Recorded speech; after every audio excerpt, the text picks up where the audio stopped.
So Michael Saylor's $53 trillion takeover of the S&P 500, I think confirms that Bitcoin is about to explode. Now, I know that sounds crazy, but this week, everything just changed. Michael just recorded $14 billion worth of profit for Q2 2025.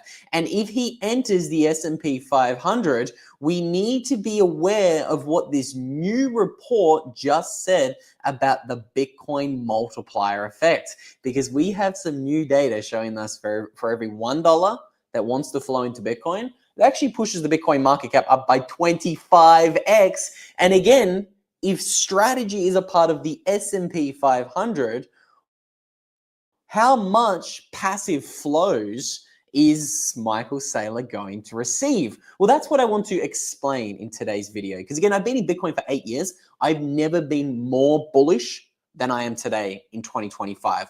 I think this bull run is setting up to be unlike anything I've seen before. So let's start breaking down the news before we get to this brand new report and this multiplier effect. You guys know it. Michael Saylor has just joined the S&P 500. Well, rather, he has qualified. So we can see it got included into the Russell 200 on June 30th. That was step one.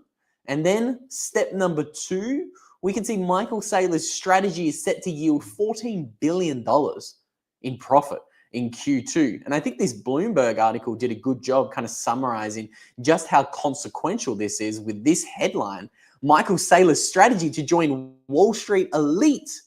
Now, why is he being likened to the Wall Street elite? Well, how many companies get more than $10 billion of profit each year? Not many.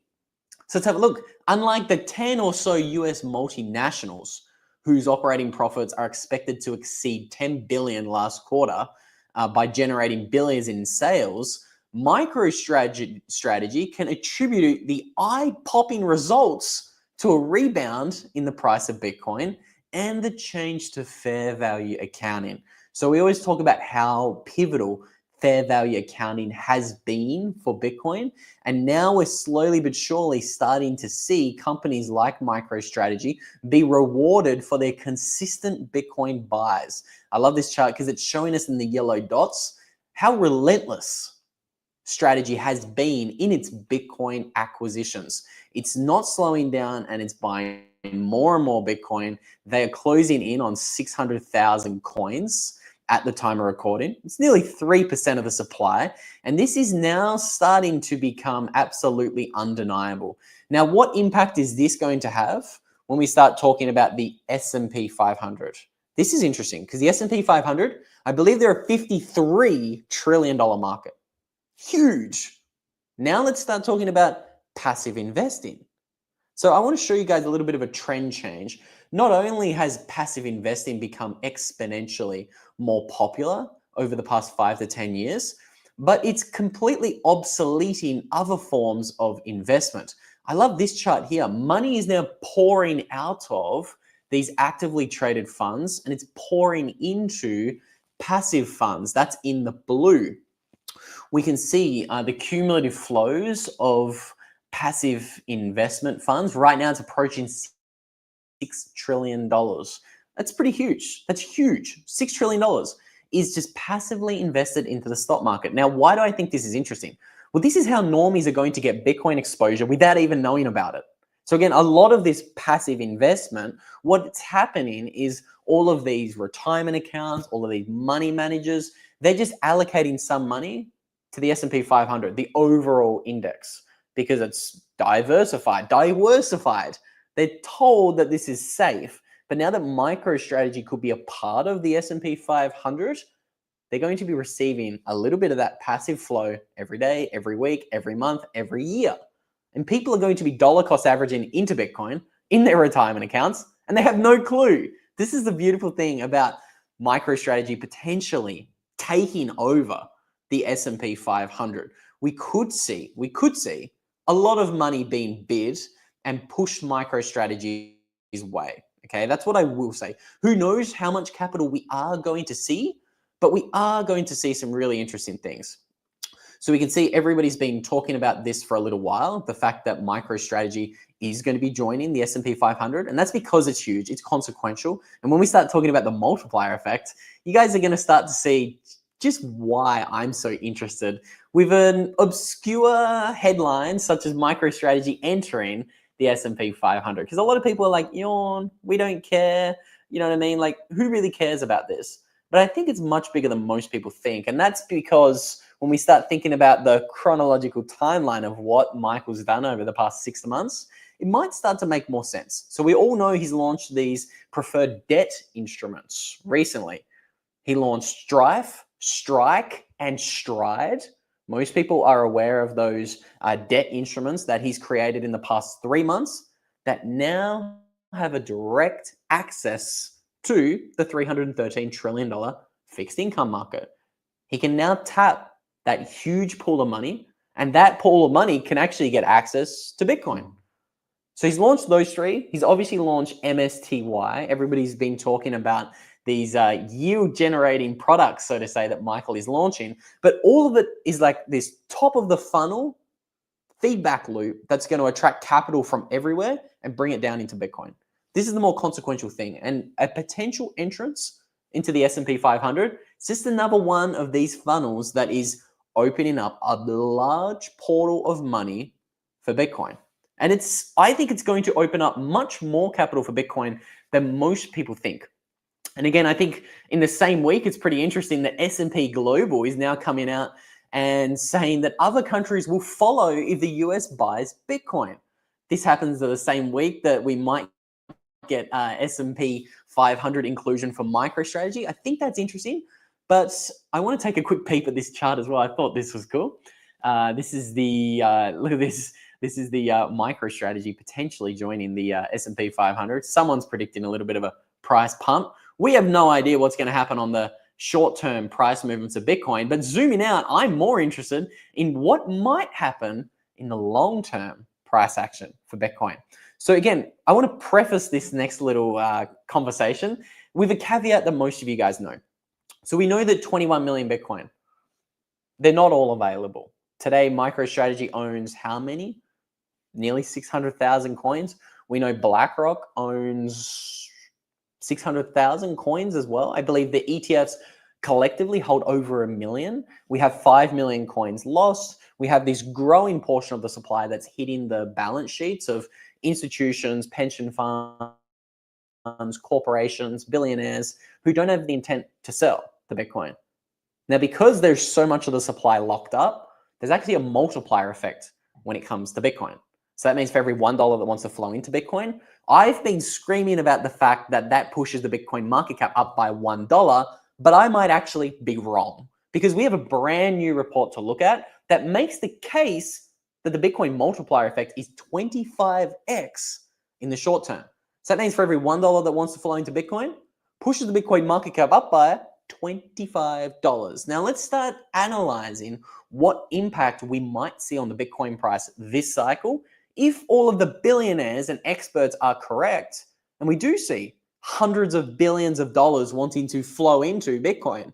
Everybody talks about the demand coming into Bitcoin, but nobody's crunched the numbers and dived into the Bitcoin multiplier effect. So we have this brand new report from Gemini that, as we can see, has this new metric that they call the Bitcoin market cap multiplier. This is the short-term one. Now, what I think is absolutely interesting here is have a look at the volatility. So on the bottom of this chart, they have these little green sections of the chart, and that is the multiplier. Now, I'm going to read you out the summary. So for short-term impacts, this multiplier can range from near 0 to 25x, especially during high volatility periods. However, on average, the short-term multiplier effect is 8x, meaning if $1 of capital wants to briefly move the market and come in, that means the market cap's up by $8. So start thinking about that for a minute. If we just see $100 billion worth of demand for Bitcoin, we're going to see an $800 billion move. Bitcoin's a $2 trillion asset. So we only need a very small amount of capital to push Bitcoin up by $50,000 or $100,000 a coin. This is, again, the most misunderstood aspect of Bitcoin. This is why I love talking about the Bitcoin multiplier effect. And this is why I love this brand new report by Gemini. Really well written. And in the report, they walk us through multiple different scenarios. They also have a long-term market cap. So again, this is a little bit more of a conservative market cap multiplier. And we can see in bull runs, every $1 of inflow results in increasing the market cap by up to 3.7x. And then in bear markets, for every $1 of inflow, it pushes us up by 0.7. So again, everything's pretty much a wash in the bear market. But what I really like about this report is it gives the reasoning why. So the beginning of the report starts to paint an interesting picture. They kind of show us that spot dominance is decreasing in the Bitcoin market. So what that means is, for example, this chart here is showing the rise of CME and other options volumes for Bitcoin. Again, we talk about paper Bitcoin a lot. We're not going to get into it today, but we do know that a lot more Bitcoin derivatives are being traded in the options market and all of that kind of jazz. We know that. Now, we can also see that I really liked is the off-chain versus on-chain volume is changing. So what is this saying? Well, this is again saying the same thing. It's saying a lot less of the activities happening on-chain, more of it's happening off-chain. Again, remember our discussions about BlackRock and Coinbase. I won't get into those today. I want to keep this short and sweet. But what I will say is that this is interesting because Gemini referenced the fact that a lot of this Bitcoin's being scooped up by institutions, by governments, by large entities. They actually started the report at the very top with a tagline that caught my attention. I thought was really interesting. Look at this, centralized entities. Over 30% of Bitcoin circulating supply is now held by just 216 centralized entities, reflecting both expanding institutional adoption and deepening custodial centralization. Thought that was a really interesting way to start the report. And then they showed this report straight off the bat. Treasury holdings by entity type. And it's showing how these big boys, these big whales, are holding more and more Bitcoin. Have a look at this parabolic rise in the green here just over the past 6 to 12 months. That's a pretty aggressive rise in the Bitcoin held by governments. It's very interesting to see, don't you think? But this picture is essentially telling us that 6 million coins is held by governments, private companies, public companies, ETFs, and exchanges. 6 million. And these are largely not trading very often. Obviously, some Bitcoin on the exchanges, it is being traded. But again, differentiations need to be made. Bitcoin held in Coinbase custody is not the same as Bitcoin held on Coinbase exchange, where retail is just swapping in and out of Bitcoin and XYZ altcoin. Very different. This is a differentiation I'm seeing avoided in the space for some reason. Again, let's be aware of that, because some people will claim we're not seeing a supply shock because you have to include the Coinbase custody Bitcoin that they hold. And I disagree with that, because the Bitcoin that's moving to Coinbase custody, it's coins held by Michael Saylor or the ETFs. And we know that these entities aren't selling their Bitcoin. They're completely different. They're a completely different holder or entity than those who are holding Bitcoin on a centralized exchange, looking to trade into XYZ altcoin. Again, just a caveat I want you guys to be aware of. Now, we have a great comment in the chat. Strategy bought BTC OTC and not on the blockchain. No, so you can buy spot Bitcoin OTC.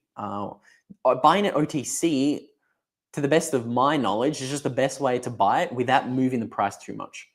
And you can also get some tighter spreads and some better fees and stuff like that, as opposed to just buying it on an exchange. That's how I think of OTC desks. I wanted to open up the discussion of OTC desks in a moment.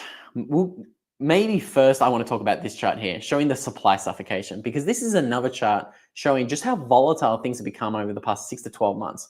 I think this is really interesting because a lot of people are still like thinking, okay, this bull run's just like last bull runs, diminishing returns, nothing meaningful is changing in the supply side of Bitcoin. I'm not really that bullish on what is going to happen. Well, what I think is interesting is that what we're seeing is a lot of volatility. And we're seeing over-the-counter desks being absolutely stripped of the Bitcoin. Stripped. It's been strip mined. Have a look at that puppy. Bitcoin is diminishing really aggressively here. This is crazy. This is actually very, very interesting. How quickly the number of Bitcoin on OTC desks has shrunk. It shrunk from around 600,000 coins at the peak in 2019 to today. It looks as if we're at about 156,000. That's a 75% reduction in the amount of Bitcoin held on over-the-counter desks. This is huge, and this is much more impactful than most people, I think, are giving it credit for. This is actually fascinating how quickly this supply shock is manifesting itself in the Bitcoin market. And again, I just don't think this is going to slow down. I think this bull run will be catalyzed or remembered as the first bull run with the big money involved. 2020, that bull run was cut short to let the big money get involved. Again, I'm not going to dive into the speculation of why and who I think cut the Bitcoin bull run short in 2021. You've heard that shtick 1,000 times before. But now I think the big boys have loaded their bags up. Now I think they're ready to let Bitcoin absolutely fly. And when it does fly, this is just speculation. I think it's going to happen quicker than most people think. I mean, we've seen Bitcoin move aggressively previously. We saw Bitcoin do a 20x in 9 months, way back in 2017. Went from $1,000 to $20,000 in 9 months. When it moves, it can move. And I think a lot of people entering the space right now are going to be caught offside when Bitcoin really does move. I'm excited. I'm prepared. Again, I don't want you guys to make any silly decisions when this price really starts moving. I might talk a little bit about price in a moment here before the end of today's video and kind of get a little bit bullish because I know there's a lot of people, I think, setting themselves up for failure this bull run, looking to sell Bitcoin at 120,000, 150,000, 190,000. Again, we might discuss that at the end of today's video. But again, if you are looking to sell Bitcoin, I would recommend you don't do that. I think the best thing you can do, not financial advice, but I think it's borrow against your Bitcoin. That's personally what I'm doing this bull run. I'm going to be borrowing against my Bitcoin. I've been looking for a place that I can actually trust to borrow against my Bitcoin, because we do know in this space, FTX, Celsius, BlockFi, we've seen examples of companies we shouldn't trust in 2022 and 2023. One that I do trust is the fully backed Bitcoin exchange called FIREFISH, who directly say, we won't hold your Bitcoin. I'm really excited by what these guys are building. Pretty pumped to be partnered with these guys. They're a Bitcoin peer-to-peer lending platform. They don't take custody of your Bitcoin. They use multi-signature vaults, meaning that you keep control of your coins while they are kind of in escrow and you're in that loan. And they just recently rolled out 2-year loans. So again, these guys are innovating. Highly recommend you check them out if you do want to borrow against your Bitcoin this bull run. These are the guys I'll be using. And you guys can even get 30% off.